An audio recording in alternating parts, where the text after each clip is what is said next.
This episode is called Tears Over Miami. Is that a play on something? Because I know it's Moons Over My Hammy. Isn't that an IHOP dish? Denny's, Moon Denny's. Over Miami. I'm not really sure what I've done to you, but I'll take a Pinot Grigio.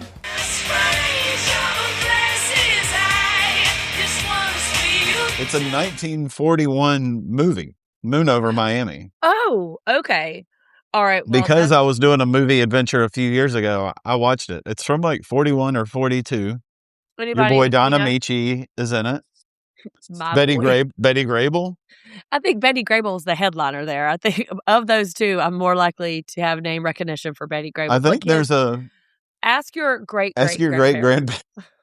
Ask no one who's been on a computer about Moon Over Miami. This is Tears Over Miami because, a lot of tears. So we are still in Miami, as the title suggests, and ticking time bomb. Now, I guess we understood what the editors were foreshadowing for us. Kristen is jealous / embittered. Vale is getting jaxed, and the bro code is starting to crack between the clown college. They wake up after the night of debauchery, and they are all, they look like they're going to be hurting, but then like 2 scenes later, they are just like pounding poolside drinks. But they do talk about, they kind of debrief, and I like how they did this in this episode where they did not like give us sort of the chronological. A lot of the juicy stuff happened in flashback, or some of the phone footage. Some of the Bravo shows are notorious for like once the camera crew goes home, they make them take phone footage. I think sometimes that's the best. Ask any Real Housewife of Atlanta fan about Portia's bachelorette party. There was lots of body shots, some lap dancing, lots of shirtless men. I really like how Sheena gets. I like how Sheena gets real slutty as soon as she leaves West Hollywood. But I have a lot with an exclamation point next to my shirtless guys on here, and she's getting that list done. She's a real doer. Isn't that what bachelorette parties are? A bunch of raunchy shit. Like, it's not rocket science, Josh.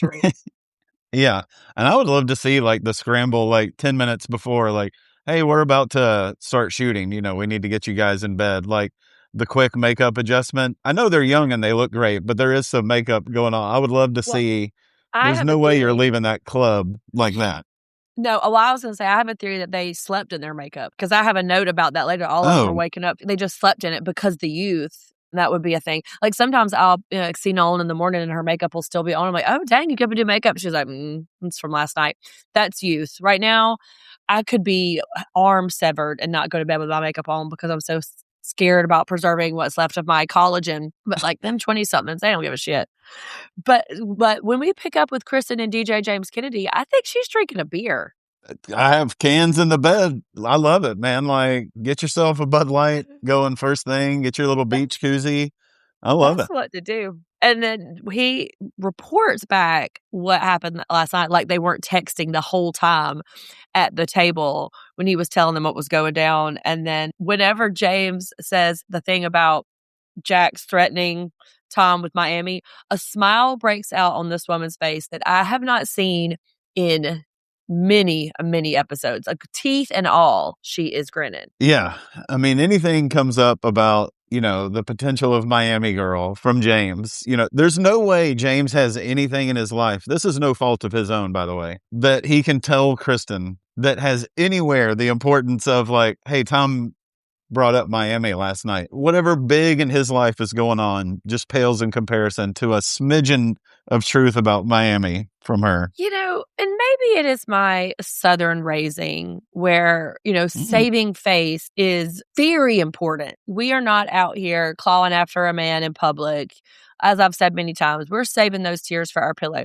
Just Kristen's willingness to be so open about her hostility and her leftover feelings is really a feat unto itself. Like, she just has no self-consciousness about it. And we'll talk more about it in a little bit later. Oh, yeah. But even here, she's like, I hate her. And she says a couple of times, some really, really desperation-packed wishes. I wish you'd get hit by a bus, whatever. And I'm just like, let's save some face a little bit. She doesn't at all. She apparently will never Well, again, I think it's a couple times lately we've talked about maybe subtlety isn't her specialty.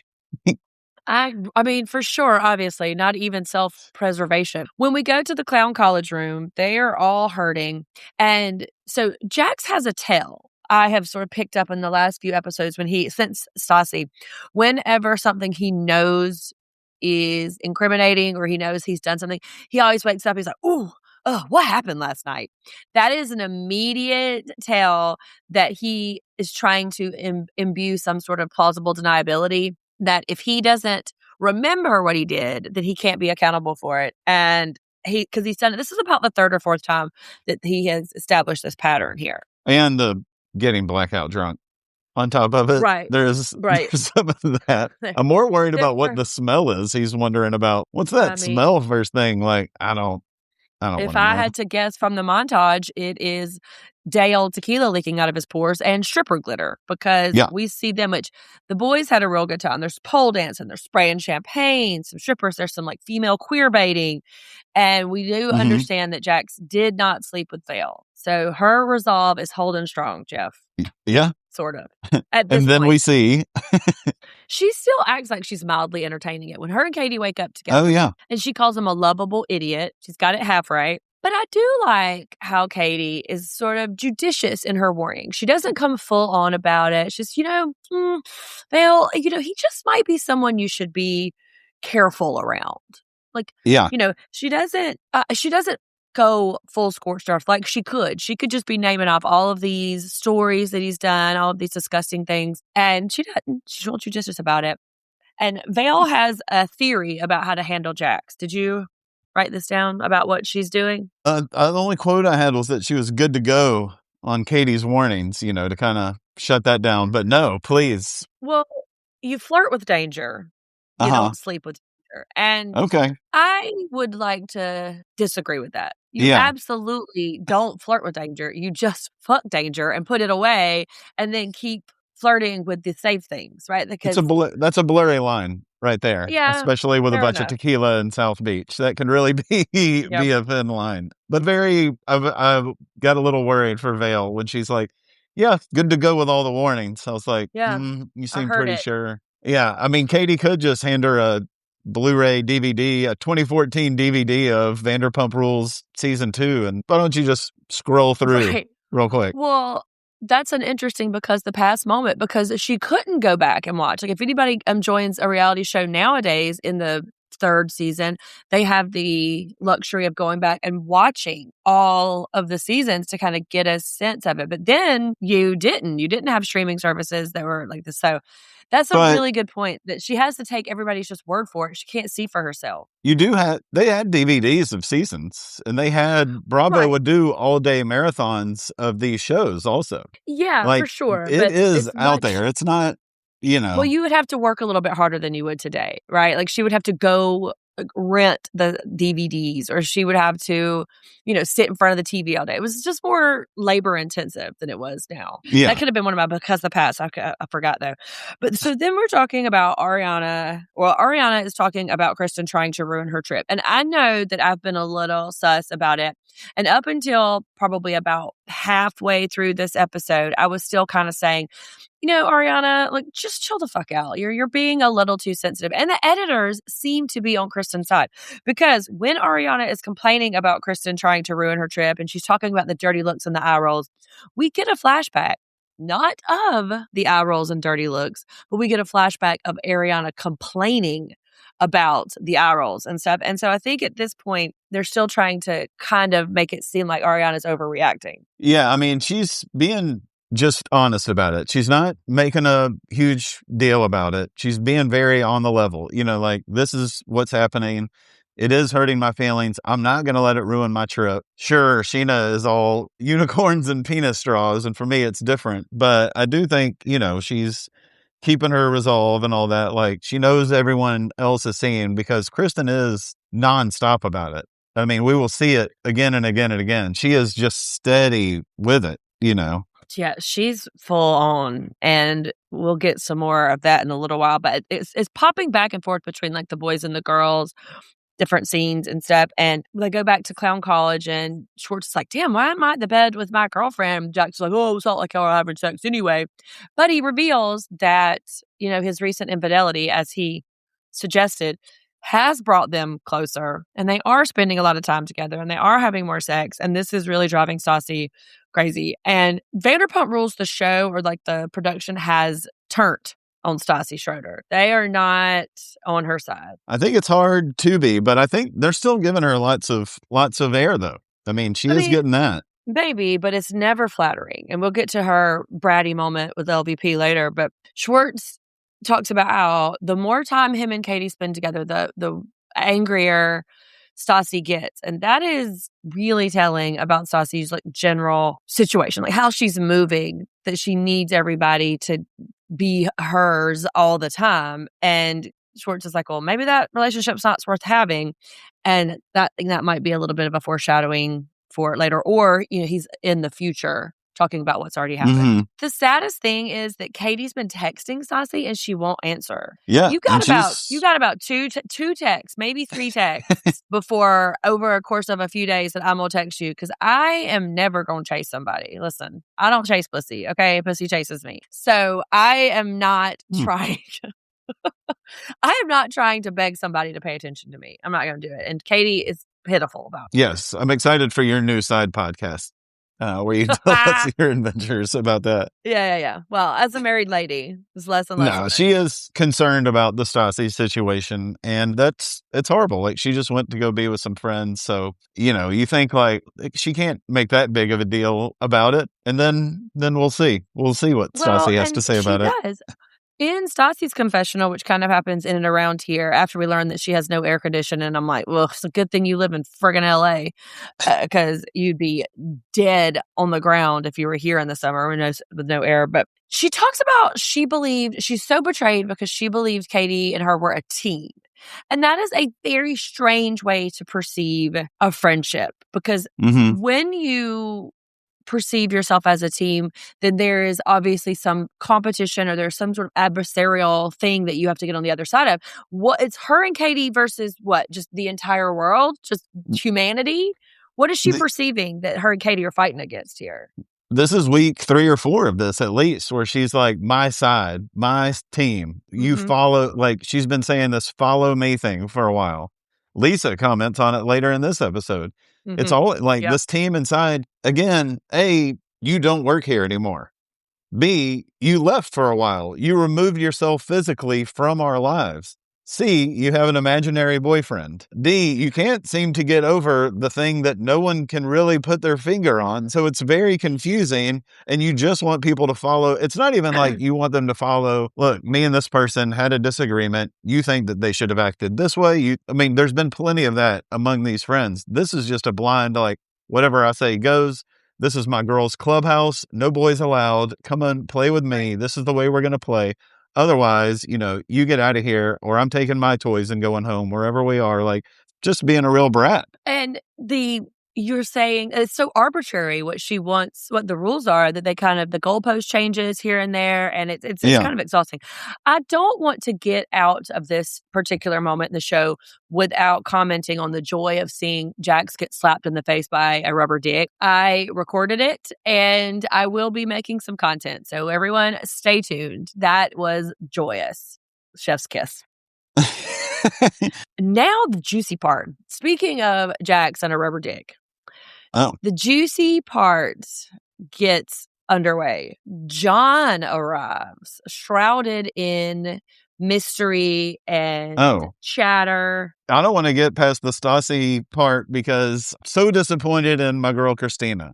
A couple of weeks ago, I was talking about it's all positive. She never has anything bad to say. And then last week, there was a little bit of her saying something. I was like, well, that seems unnecessary, but that's kind of the first time in a while. Now she's all in. Made a liar out of you. She's going all in on her. And also, I don't know what they're so upset about. Like, they're down there doing shots and playing with dildos. I'm like, well, you two single ladies in LA, why don't y'all hang out with no booze or dildos for a little while and see how frustrated you're going to be, because you're going to be pissed off. I don't always want to say stuff about these young ladies' appearance, but Stassi looks like she's been hanging out by herself, drinking a lot. Just going to drop that. Yeah. There is a bloat happening too, but I want to co-sign the idea of the tacky. That is tacky. Like I'm so sorry. I know it's all in good fun with the sashes and the penis straws and the crown and stuff. It is not my aesthetic. I just can't. I don't know. It's not my vibe. So I do co-sign that. Like enough with the penises. But I it's guess not is the like, name so of my that person's segment. on a separate team than you are. So you must be against them just because Yeah. they have that. You're going to hate if someone is doing that party and one of your friends goes with them, that person isn't no longer your friend. They're just a friend of Well, yours that has a different friend group than you. And like Katie's just trying to do that stuff for the greater good. And Stassi can't see that. I am very spoiled with my friend group. I talked a lot about my ladies' friend group, but I think that this is a thing that happens. So Carla has a friend group too that they just stay at each other's throats. There's always some like side feud happening with here. And if you talk about this person to this person in a positive way, then that person's going to get mad. And if you didn't check on this person about it, and there are all of these politics are constantly playing out. And I thought it was, specific to reality TV and possibly her group because I am so lucky to Yeah. have a friend group. In a million years, if one of my friends looked at me and was like, listen, you really should be hanging out with her, I'm like, you're fucking with me? Are you joking? Like, this is a joke, right? Because it would be so out of character. So, but I guess female dynamics can take a turn with certain Oh, yeah. personalities involved. I'm saying. No, the only way somebody in your group / our group is saying that is in like, I don't think you should hang out with her because XYZ happened and that offended me, or they said something about you. Like there's going to be Right. there's going to be some specificity to it. Not like I have my own team now. And like, Yeah. who's on your team? Like your coworkers? Like, I don't really have a job. So it's kind of just me. Like, what? It's just me and my boyfriend. Like, where's your boyfriend? Like, he might be on the other side of the country. I don't really know. Right. And so, like, there's definitely an I in Stassi's team. Like, yes. Definitely an I. But on to the John fun. Yes. Sorry. I've got to. Like, so this is going to be a long episode. I'm already warning y'all. I'm already warning you because there is so much to unpack here. This is the debut of Jason Couchy, which I knew all along because of this is a rewatch for me. But I think when it was airing in real time, this was kind of a revelation that Jax Taylor, or I don't know, maybe some internet sleuths had kind of been onto it. No, they mentioned it like season 1. It's meant like I've seen it before, and not from like studying ahead. Like in season 1, I believe it was a little sprinkle in the reunion, especially it came up. Okay. So, but Miami and rumors and all that's all brand new. Yeah. Because we are kind of getting a context of how Jason Couchy died and Jax Taylor was born. Yes. Because John was, I'm putting in air quotes, a model scout and man about town. Man about town. And Jax stayed with him, drove his car, lived with him, and rumors started to fly. They had a falling out. Sandoval really kind of gives some mystery. She like shrouds it in scandal. It's like, wow, I don't know how bad the falling out was, but I mean, I know that Jax packed his shit, moved away, and changed his name. Sir, you are framing this as it being very sinister. And Sandoval is hype for the mischief that's about to ensue. He's grinning too. His teeth are out. Yeah, and I don't know if he knows if he's meaning it's such, something horrible happened, but it's a definite, at this point, it's a definite, like, there's a before and after from right here. I mean, the implication across the board after John's arrival is that he and Jax were lovers. I want to say lovers, maybe putting too much, value on it. I think John was the sugar daddy and Jax was probably the sugar baby in that relationship. That's the rumors that I felt coming through the screen. Yeah, absolutely. And we get some great old pictures. We have like Sandoval and Jax being like some flashy outsiders kind of thing going on at some point. I like it. That's right. They did look like greasers. Yeah. Don't worry. That's why it took me so long, because I was pausing and snapping pictures so much, but it just is too good not to do. But then we leave that juiciness to bachelorette games. Absolutely not. You know what's happening? If I show up to a bachelorette party and I have to make a gown out of toilet paper, I'm leaving. good for you, for Kristen, for tying one on and rolling around with your boyfriend before you get there, because this is stupid. Because the past, and when I say because the past, this is like the 1950s. Yeah, it does You seem a can't little be doing this. antiquated. You're right. I thought there was something off at first, but it does seem it's antiquated. I think it does feel a little. Yeah, Yeah, but I love you that know, Kristen's 40 minutes late because of Dick and tequila. but drunk as hell. She's swaying, and like you can, she has kind of this physical countenance whenever she's drunk, and it's almost like her head kind of tilts down and her shoulders get a little uneven, and she'll do a shrug, and Yeah, there's a sheen that yeah. happens to that she gets, and this woman is lit, deep in the cup, as my aunt used to say.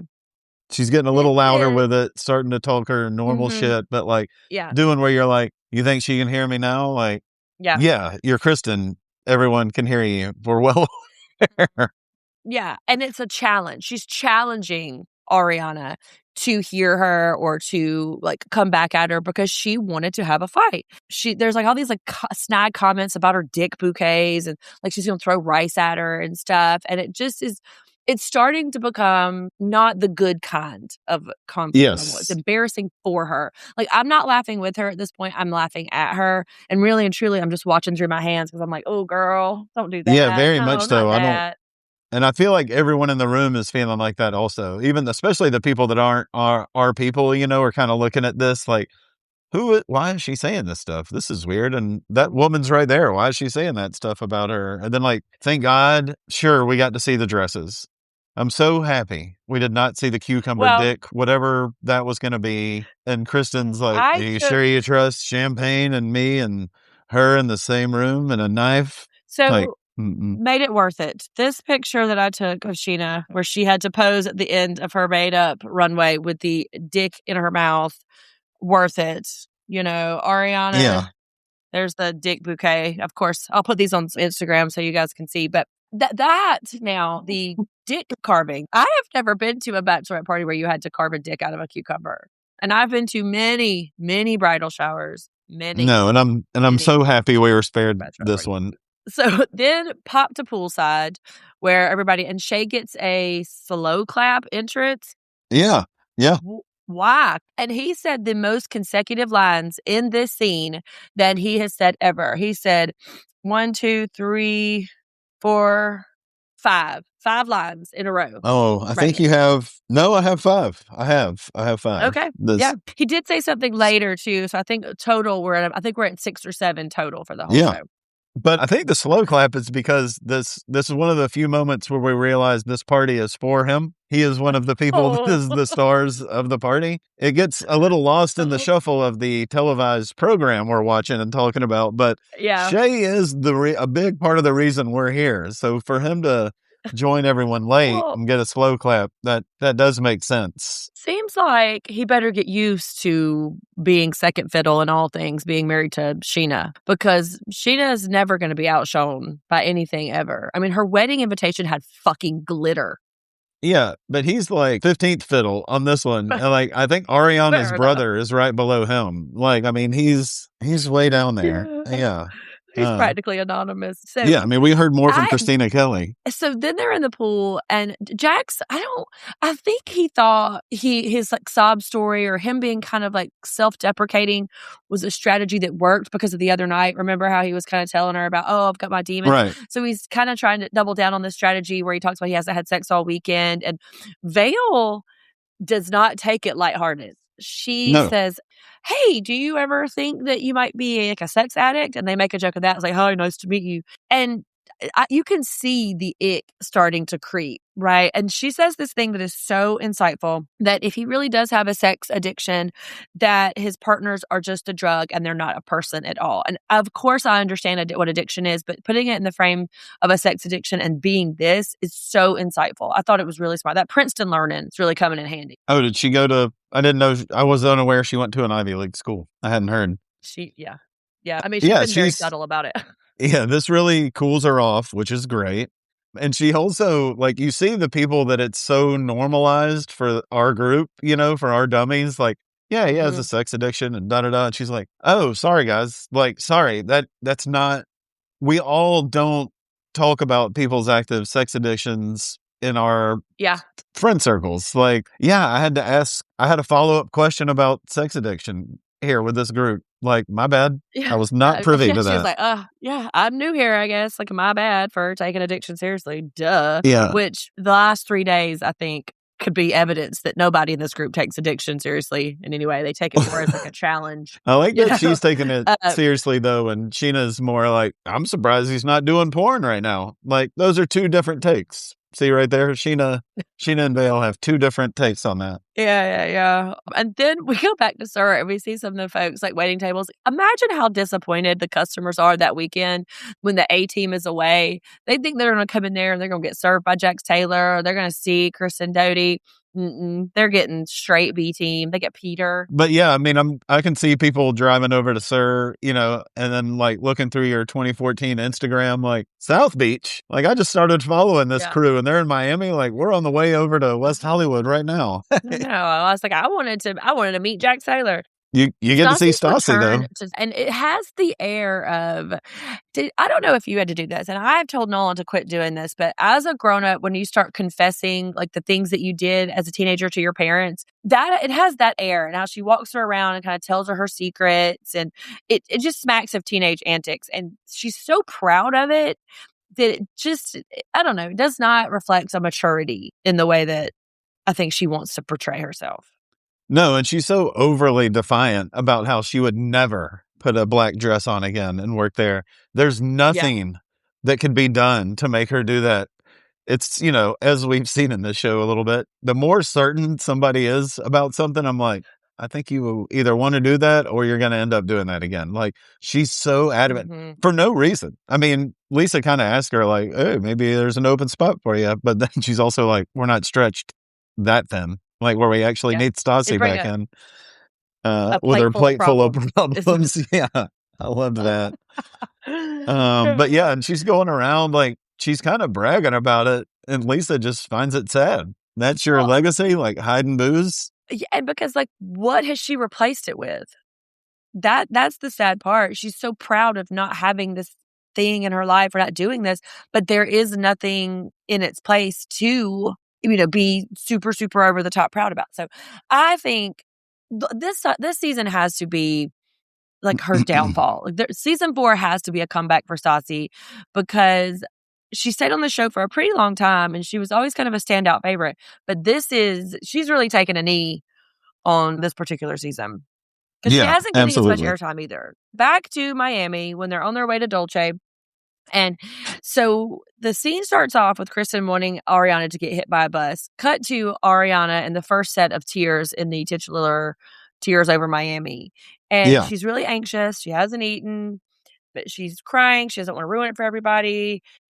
Tom really sums it up to calling Kristen's the passive-aggressive bullshit. And that's exactly what it is. It's not even outright. And maybe that's why I was not clocking it so much, because I was always been team Kristen, and I was like, oh, get over it. But Ariana seemed really upset. Of course, they've been 3 days of like going hard, and so maybe it was just kind of wearing down. But it was kind of sad to see her crying in the cab a little bit. It is, and that's when she's picking to do it. It's her and Tom. They're away from the crowd. They're in the cab. The group has nothing to do with them. There's showing Kristen at the same time bitching to Jax about Ariana and how horrible she is. Katie's across the table like, this is why I can't be friends with Kristen. Like, I'm over here in Miami because I'm choosing unity and let's get along, all the good stuff. Support. Kristen made the trip over here just to keep bitching. And meanwhile, Ariana's taking her time. Like, Kristen's away from the group, still complaining about Ariana. Ariana's just finally saying something, and it's been so much that she's crying, but privately to the person she loves, not making it everybody else's bullshit, because this is Sheena's weekend. Comparing those two scenes, you're like, I'm a little more on Ariana's side here. Me too, a little bit, especially seeing how Kristen acted even after they had that conversation, her and Tom, which I'll come back to that too. But Katie says it too, that she admires how Ariana is holding it, because I wouldn't be able to just eat those comments and eat them and eat them and eat them and eat them. I mean, like, it would be like, bitch, what? Let's get it up. Let's get it out. Like, and she wants Sheena to be a good thing. And Sheena is really like, oh, nobody is even arguing on this trip. And oh, it's been so great. Meanwhile, Ariana's crying in the shower, with a stomach ache. Oh, this is where Sandoval decides to change tactics. In the cab right here, he's like, in order to mitigate Ariana's stress, I've got to do something. I got to take one for the team that is Tariana. I don't love it. I'm afraid it's going to stick, but there's nothing to replace it yet. They're still talking about the rumors about Jax and John hooking up, and Sandoval says there's believability about it, which we already talked about that. And Ariana was like, look, man, I believe Jax would sleep with anything. And same. If we are talking about for real sex addiction coupled with some pretty inherent narcissism, some transactional depictions of sex, it makes very little sense for him not to let John fuck him or be fucked by John, whatever.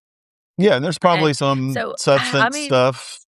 I bet there's some substances going around, booze and extracurriculars and power dynamics, is kind of what we're talking about here. Yes. And he's just a young, impressionable kid. I mean, I know, if you're an aimless 21-year-old dude with a lot, he's promised a lot probably by John and some older guys and is just kind of going with it. Most important, I think right now when he talks about this is when Jason becomes Jax, we get a great Stassi picture from around that time with her darker hair and stuff. Like that's like when Jax becomes Jax, we get a great old picture of them. I like that. And I believe too, now in 2026, we know that sexuality is a continuum, but I think everybody is just a little bit gay. Right? Like everybody's got a little bit of something in them. And because of patriarchy or misogyny or whatever, that some men are just so adamant. And because Jax has said many times too, it's like, not that I'm gay or anything, but like, oh, well, I've never been around it.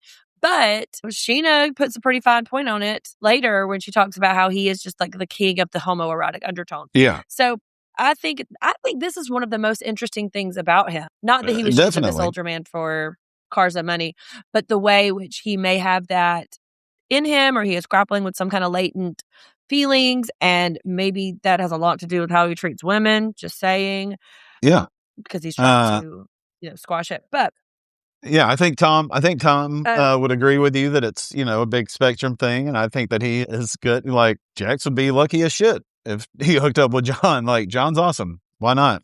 Like if you're gonna hook up with a guy, like John would be a great one. It's kind of all he, kind of like the least judgy sounding of everybody. I thought was Sandoval, and that's true. I think that everyone is judging Jax's voracious appetite for attention and for sex. Couple those together, then I mean, for sure. And then John gets there, and then whenever they introduce Sheena and Shay, everybody starts clapping again. I'm like, everybody chill out with the clapping. We are not at the opera. It's fine. We don't need to applaud their existence. Oh, except this is when Shay, he does say something again. He asks if he can post a picture. Yes. Oh, that's right. And there's more talk about Jax and John. He stayed in his room. There are some nude pics. Do not think, Jeff Brantley, that I did not take a picture. I didn't. I wouldn't. But John says he still has that picture hanging in his living room. Yeah. Now, that does not sound like a sugar daddy relationship. That sounds like a yearning, pining for a one that got away. Yeah, there's a little infatuation going on, for sure. So we go back to Sir. Stassi and LBP are having like a sit down. She's coming kind of hot for Stassi, which I enjoyed it. I like it. There is a fair amount of accountability.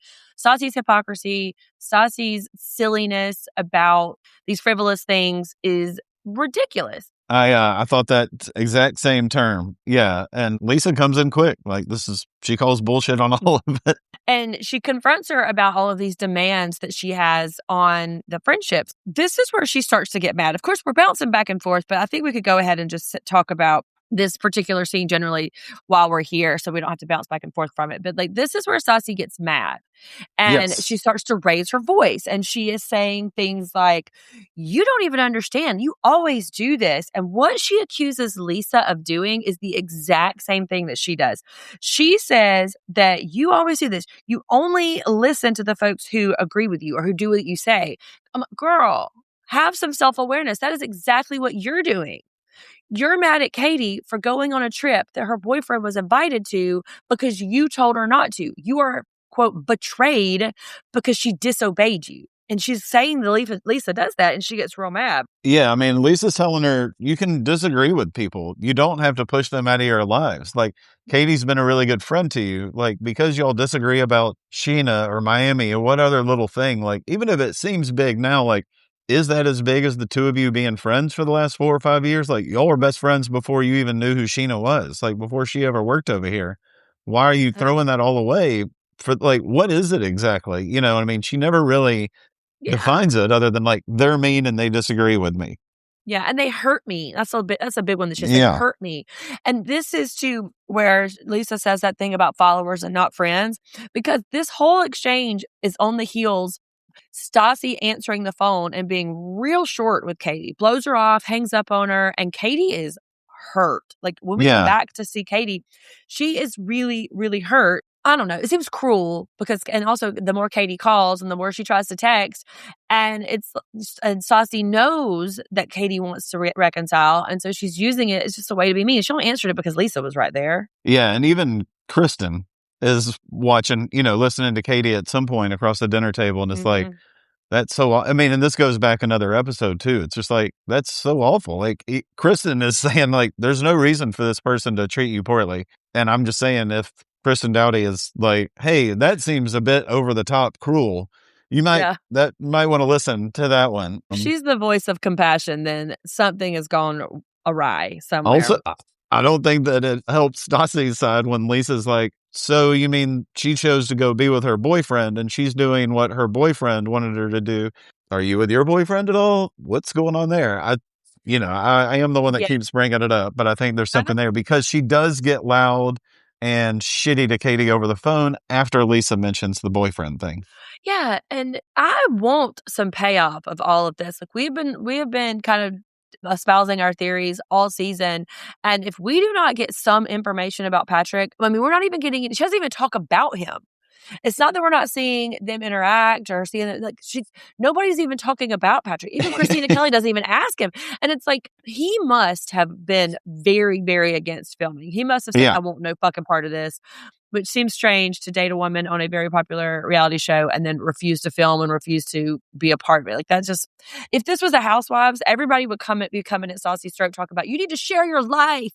You need to share your life. Be authentic. If this was a Housewife franchise, but alas, it's not. But yeah, and I mean, they started dating when she wasn't really on it. So, like, I can get that, but I predict we'll meet Patrick soon. I think we'll meet him. But right now, it's like he faded into the distance already, and we haven't even met him. Back at the table, Katie turns to Ariana and was like, I really admire what you are doing for your best friend. I wish mine would. And then this is when Kristen from across the table sees Tariana kissing, and she just sort of looks disgusted, and Katie can see the dynamic playing out and realizes that Ariana is really having to eat a lot of shit for this, and so she wishes that Stassi would be a good friend to her. And this is also too where more homoerotic stuff is happening, where Schwartz is like, hey, I've kissed everybody at the table. Hey, James, you want a kiss? And James is too young and too, heterosexual to entertain that. And I thought it was pretty cute that,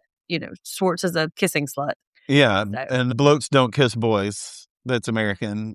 And you're involved in house music? Exactly. Good I was luck. going to say, heaven knows England doesn't have the gay folks. There's no jaunty little gay fops hanging out in England. Not what British all. DJ has ever been around two guys kissing? Ew, gross. I mean, really, Oscar Wilde wasn't British.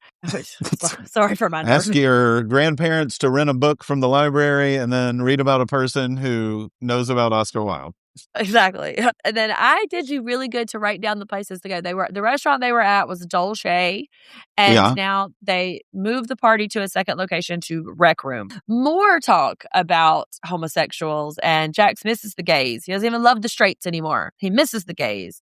And this whole scene right here does not reek of reunited friends. This reeks of reunited lovers Mhm. that broke up in a way that was painful and hard. Because John, I still love you. I still like wish we could do it over. I'm really sorry how things went. And Jax is saying things like, I was really young. I didn't know how to do it. And he contextualizes it later in his confessional, talking about the model industry. And he says this thing that back then people perceived the modeling industry was for gay men. Yeah. And that doesn't seem true, right? I mean, it is true for some industries, right? Like hairdressers or this or that. We kind of assume that they're gay. But did we assume that a male model was gay? I think it was the I think we opposite, would have right? been very little surprised, but especially in Miami around 2000, early 2000s, Yeah. I think that's an area. I think specifically that area, I definitely would say so. I mean, Yeah. or at least I'm not going to be hearing this in 2026. I'm not like, where did they ever get that idea? I definitely think so. I mean, I think Yeah. every now and then you heard about a male model, because male models really, when we were coming up, I mean, I could name a couple. You knew every female supermodel. There was like Tyson, like that was it. But models at that time were supposedly embodying a very specific kind of masculinity, traditional masculinity. At that time, the stereotypes about gay men did not necessarily align with this very, very virile masculine thing. I don't know. I'm thinking too much in it, but I just think that Jax is trying to explain something that nobody asked him to. If it's okay if your all's relationship was intimate or was romantic, like you don't have to keep on digging your way out of a rumor that doesn't really matter to anybody. And I was just thinking, Oh, he's I think he's owning up more than disavowing it. I think because we hear him telling John, about how it was his first time. I feel like in this club scene and in this confessional moment with Jax, this is the most no bullshit, no walls up.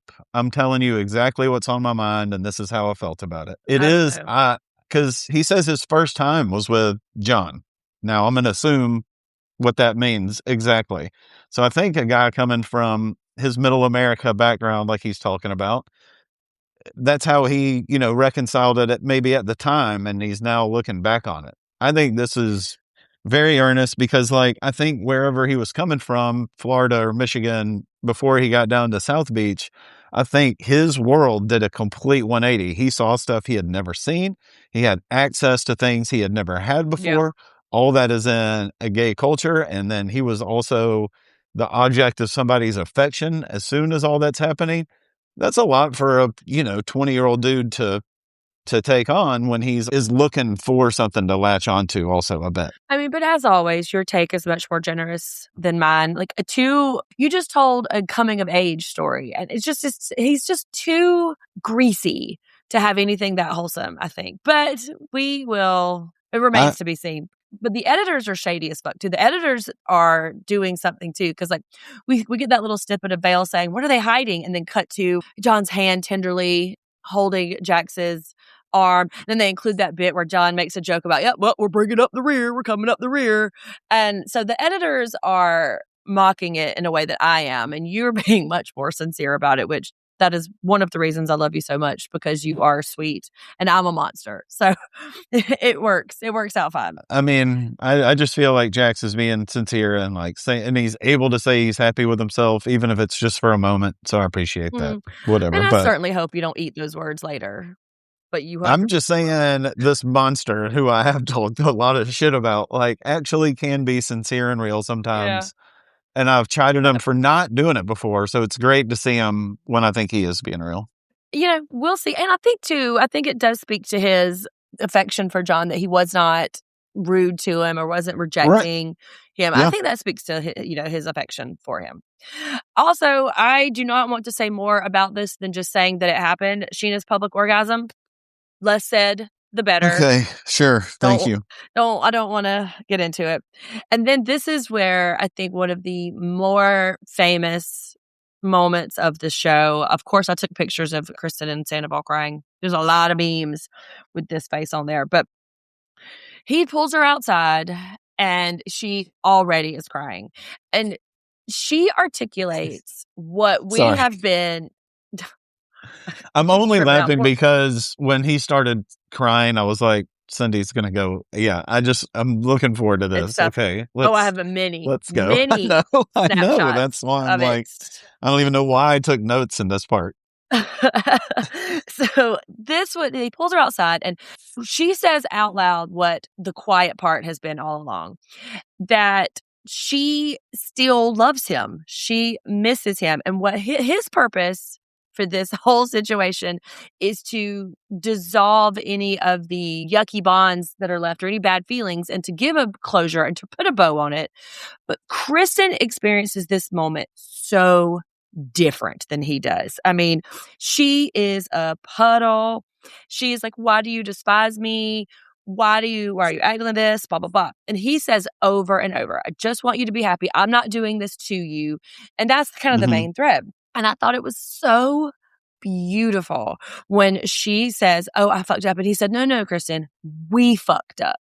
And Yes. I thought that is so important in a breakup. And that's a really mature way to assess the end of a relationship because she wants to relitigate it. She wants to talk about how long they were together, the good times. And he's saying, listen, I thought I was spend the rest of my life with you. I had a breakup too. He just moved on in a different way than she did. They both moved on, but he moved on differently. And this whole scene, I don't know. What was your take here? Tell me, you get some words in edgewise here. I love that, Tom does say, like, it's them together, not he that messed up or she that messed up. It was them. And then if they weren't happy after 6 years, then when are they going to get happy? Like, when is it going to happen? Eventually, maybe it's time to put an end to it. She oddly throws like, well, what if I'm not with James out there, like, real quick? And he's very much like, no, like, be with him if you want. Yeah. This, and I mean, it's just hard to say, like, I understand this is hard for you, but it's got to be over. Like, I'm not going to acquiesce more. Like, this doesn't have anything to, I'm not getting into me and Ariana. You don't get into you and James.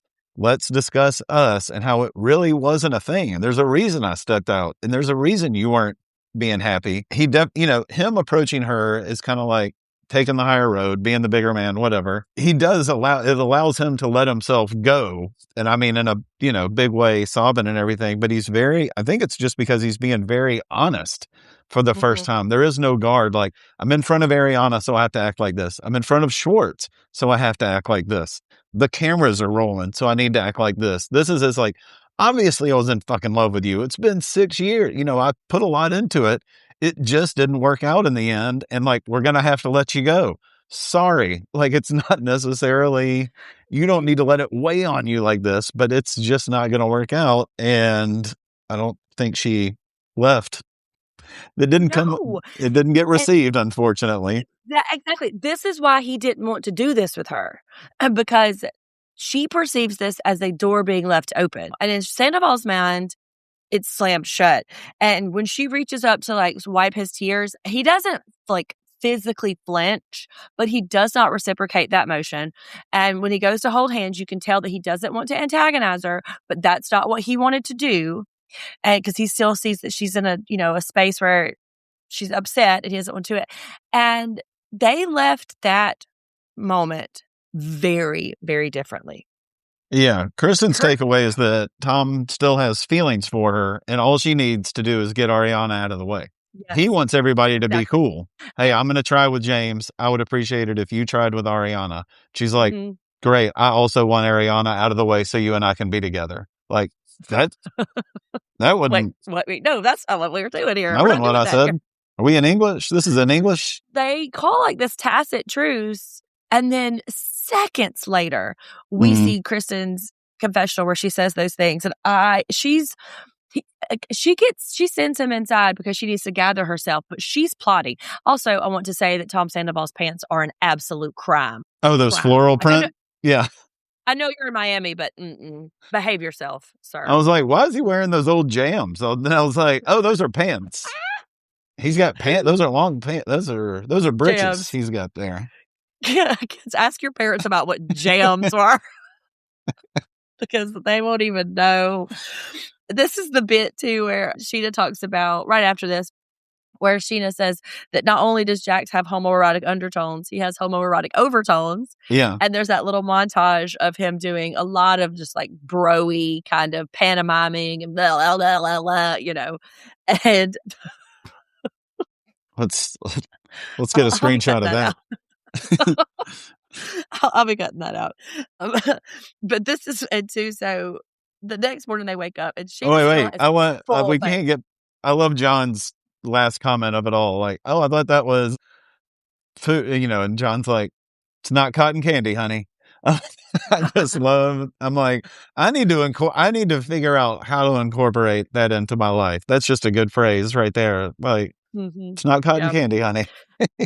But yes. I like the existence of John. And also, too, if what you're saying is true about Jax, I like the effect that John has on him because it felt a little humbling. I don't know if Jax was humble in the way, but that experience was humbling to him. So I always like to see him kind of be a normal human.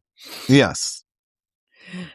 Yeah, so they wake up the next morning and like all of them are still like in a full face of makeup. I bet they had to buy all of those pillowcases because those pillowcases were ruined. I mean, the only reason I know that particular thing is I've had to buy a pillowcase. I've had to pay for linens before in a hotel. She is just really, really happy about how it went. Like, oh, really good. Meanwhile, Ariana has been spending her days with an anxiety stomachache, crying in cabs, and Sheena's just happy.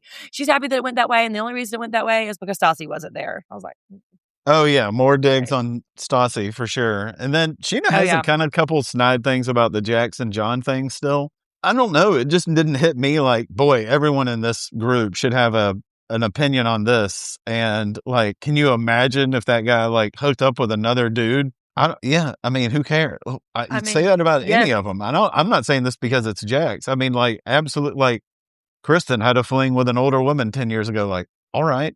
Everyone seems like a bit appalled by it. Right. Almost everyone. And I think, too, though, it has as much to do with how promiscuous and undiscerning Jax is about his sexual partners. It's unfortunate that it is a man and an older man because there is some like homophobia kind of like hinted around, which I don't think is what's happening. I think the making fun of is more about Jax just being a giant slut. They're not the fun kind of slut, like the kind of the destructive, hurting everybody's feelings kind of slut. And it is unfortunate because Sheena does come off a little gross in that particular moment. Yeah, and she also has like, I know it's fun to mention like we had fun because Stassi's not here, but Sheena does kind of plant a flag like this is my team, the one taking people are going to follow me. If you're with me, I'm a good time. This is very much like, all right, if she's on a team, heading up a team, then I'm heading up a team. And I've got a group with a good momentum here. And I have no idea what happens, even when they get back. And I think she's getting married soon anyway. And like Sheena has a very... I mean, like her draft position was really strong too. And moving into her wedding, wait, you said she was getting married, right? Is that yeah, I think she's getting married this season. Yeah. Yeah. And so she inherently is going to get more airtime. There's going to be several episodes, I think, that are in and around this event. And do we know yet if Stassi's coming or not? We don't. I mean, I'm assuming no at this point, but I don't know. Because if she's not coming, that's even more screen time that she's missing out on, even more events that she is boxed out of.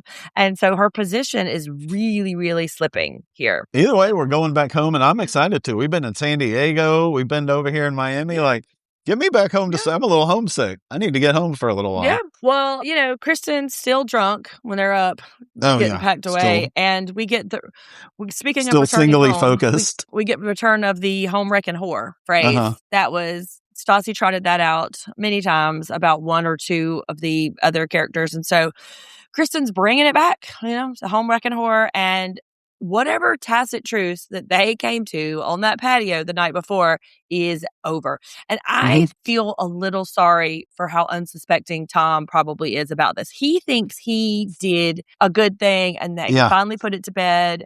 And this is going to hit him like a bus because next time Miami girl, I think, is going to come to town. And that is going to hit him like a ton of bricks because he thinks it's over. Oh, Tom. So naive. I know. But my immediate reaction also was like, wait, Miami girl, we were just in all right, whatever. I'm with it. I know. Kristen missed an opportunity, to Like, really sort of like fuck some shit up. She got back and was like, I was so focused on running Ariana over with a fucking steamroller that I completely forgot. Damn it. Missed opportunity. Next time though, like I'm hyped for Vale being a makeout slut with Peter. Like I am here for this. If Lisa throws cold water on this, don't you ruin this for me. Lisa Vanderpump. Oh yeah, she's looking too. Ruin it for me. Miami girl comes to town, and then Katie and Stassi fights, and it looks like Katie might be holding her own here. Yeah, and I'm here for it. I'm hoping so. I have a lot of because the youth. I had a few also. Hit me up. Okay, let's go. So number one, sleeping in the same bed with a virtual stranger like Vale and Katie are having to do. I couldn't do that as a grown 40-something woman. I don't want to share a bed. Like, can I just get my own room? Like, I'm cool. I love you, Katie, but I don't know you well enough to be like, our butts be touching inadvertently during the night. The familiarity isn't there for me. Stassi's drinking secrets, the red sangria in a cup and the Pinot Grigio with club soda and the hiding bottles. That's the real young stuff because I will say right now, we had similar tactics where we would hide something or another, usually not booze. And we would go do it and we would, pass a note to like, okay, it's, on the top shelf on the toilet paper or whatever. Yeah. And that is a very specific, maybe it's because restaurant industry. Also, crying in a club. Every girl has a story where they have been in a club and gotten their feelings hurt or something, and you are crying with your girlfriend in the booth or in the bathroom. I had something with the familiarity as well. We knew it was a combined bachelorette party, but the strip club with the whole group, that's more of a younger 20s, maybe 30s, kind of as you get older, that's not a big, like 8 guys and 8 girls our age are going to the strip club. What, you're going by yourself to the strip club, you fucking creeper? What are you saying right now? I'm saying I don't think a group of 16 people our age in couples are going to strip clubs very often, is all I'm saying.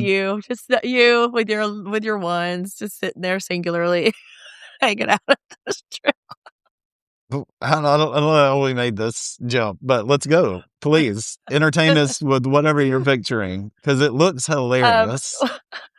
Yes, I just imagine you're like, oh, I can't be going with the group. I need this experience by myself. I need to be by myself with the strip club. I can't be fucking with my friends. I need one-on-one attention with the strippers. Well, let's move on to because the past.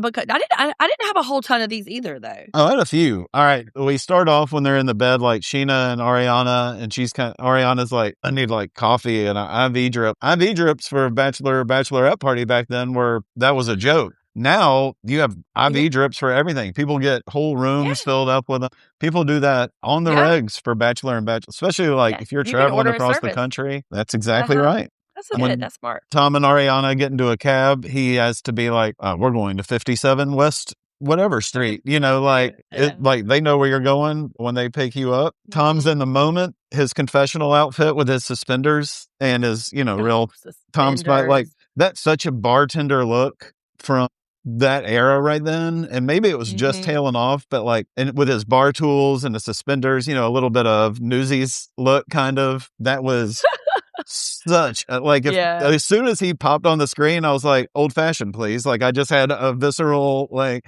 this is, I need to be ordering a drink from you in 2014. Also, rampant homophobia, 2014 because of the past. Like, there's just a light, rampant homophobia somehow. Yeah. Being gay is an American thing. You don't do that. On the flip side of that, I have the 2 girls kissing in a club in front of their boyfriends. Maybe that's because the youth or because the young too, but like that's very performative. And right now, these Gen Z kids would be like, please don't perform the gay baiting. That's very offensive to the blah, blah, blah. The Gen Z kids would be having that right these days. Dear Stassi, check out our recent episode of Vanderpump season 12, where that exact thing is happening. Yeah, fair enough. So maybe I should move it from the because the past to the because the youth. There we go. Yeah. But those Gen Z kids are wildly insufferable. No. I think it was more of a thing then than now, for sure. Sex addiction as a punchline. Yes, that's good. Yeah, like, oh, this man is really grappling with this crippling addiction. What a joke. Ha ha ha. Yeah. No, hilarious. get him to a therapist. And then lastly, the whole ritual of going out to smoke. This was a moment between when places didn't have smoking sections anymore. You didn't have any smoking sections anymore, but people still smoked, and it wasn't like villainizing behavior to have a cigarette. And so this in between where you had to like get up and leave the table to go outside and have a smoke, and you would just announce, all right, y'all, I'm going to have a smoke. And like sometimes depending on how big your group was, you'd have to go in shifts. Right, because you didn't want everybody to get up from the table and go. That is some real choice past behavior right there. Yeah, and honestly, I think they might have even, every now and then it was just a good excuse to get away from the group or whatever the current topic of conversation was. You're like, and she won't stop talking about this person that was, still back home. And let me talk about this person that's not here. And you can just be like, yeah, I need to go smoke. I'm like, well, that's an understandable reason to leave. Like, thank God. Like, that's 7 minutes. I'm not going to be around you too.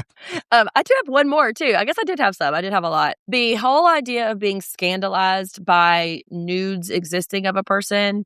This was obviously before OnlyFans and before it just sort of became a normal thing to just have nudes on your phone. You know what I mean? Like everybody has nudes now. Like there are nudes. Everybody in the world that exists has nudes now. And so them being so scandalized that Jax would be nude in a picture is just very, very old fashioned. Everyone's got all their nudes out. Well, yeah. And too, like Apple even gives you a secret folder, a hidden folder that you have to have your face to get into now for nudes. It built in a feature for your nudes because it is such a common situation. I'm very interested to see who your chump is for this episode. I think we both know. It is Stassi Schroeder.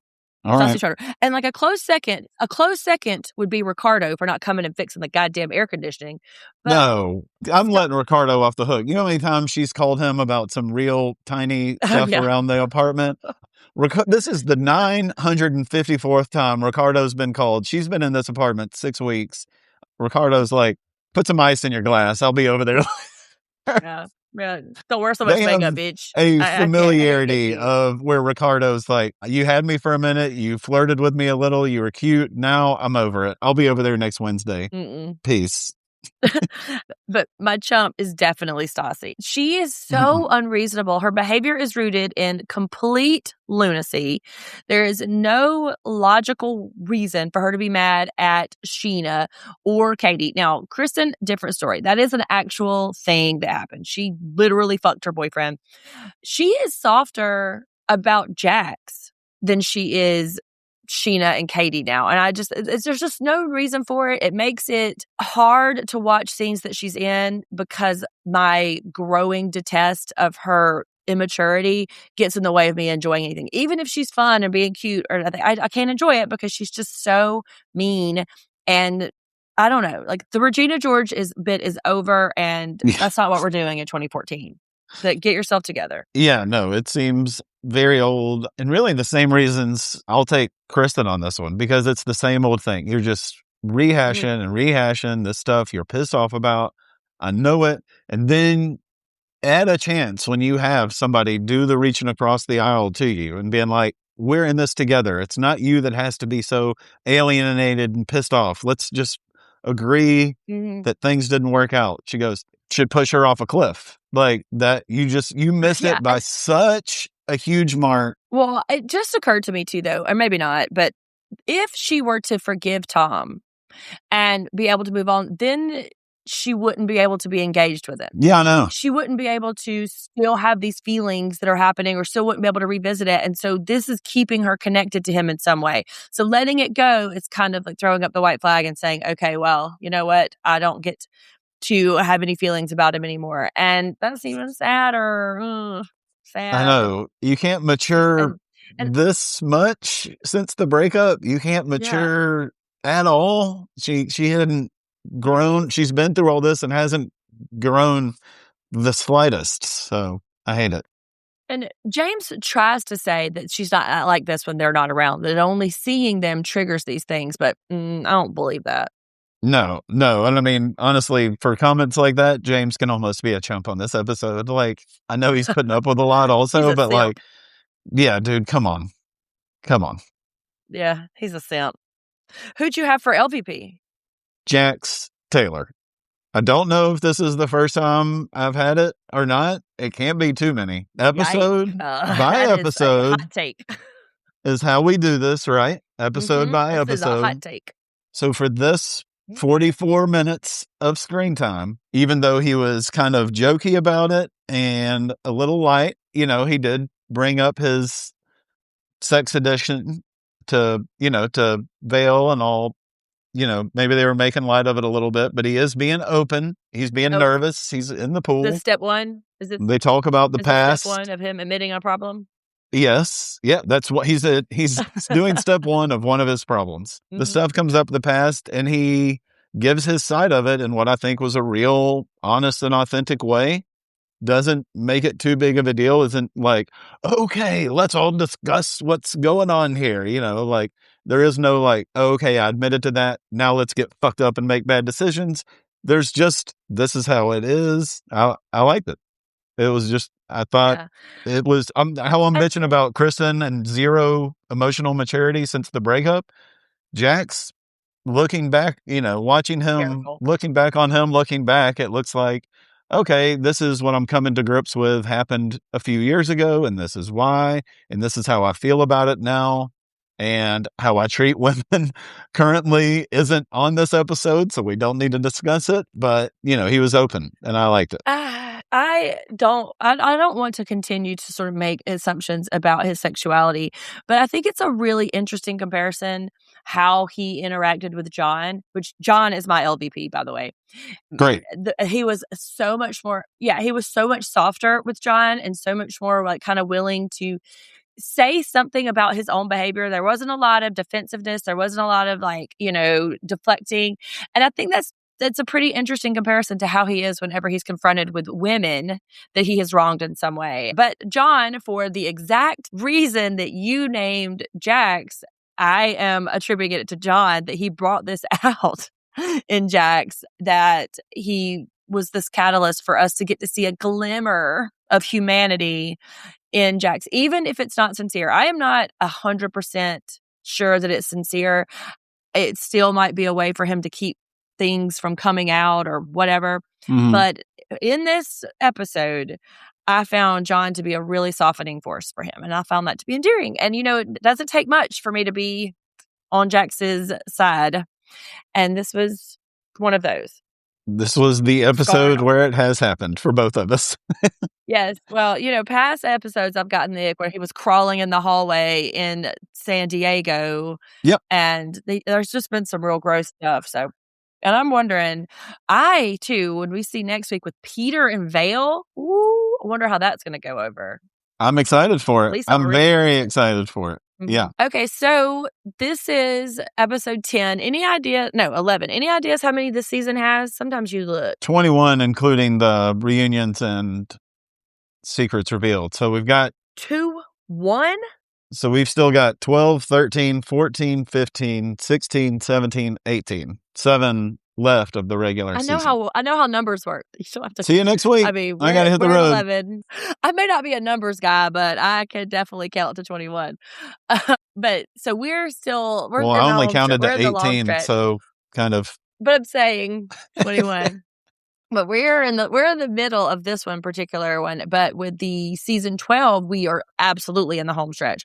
We don't know if we have 1 or 2 more TBD. Right. But find us on Tuesday nights when our episodes for the new season drop for episode 12. And we are always dabbling here and there in different ideas to do things. And find us on social media, Instagram at TakeAPinoPod, also on YouTube, same. And upcoming, I believe we are about to have a dedicated TikTok page. So if you guys are interested in following us on TikTok, it'll be just Pinot content from then on out. But otherwise, I keep coming back. We love to see, we get new listeners every week, and it's so exciting to hear to see new people listening. That's right. Please be in touch. Hit us up. Let us know what you think, or if you have a question.